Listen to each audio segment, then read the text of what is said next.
त्रिदलं त्रिगुणाकारं त्रिनेत्रं च त्रियायुधं त्रिजन्म पापसंहारम्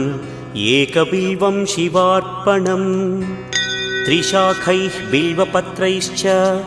अच्छिद्रैः कोमलैः शुभैः तव पूजां करिष्यामि एकबिल्वं शिवार्पणम् कोटिकन्या महादानं तिलपर्वतकोटयः काञ्चनं शैलदानेन एकबिल्वं शिवार्पणम् काशीक्षेत्रनिवासं च कालभैरवदर्शनं प्रयागे माधवं दृष्ट्वा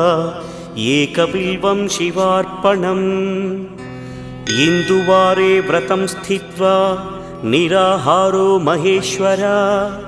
नक्तं हौष्यामि देवेश एकबिल्वं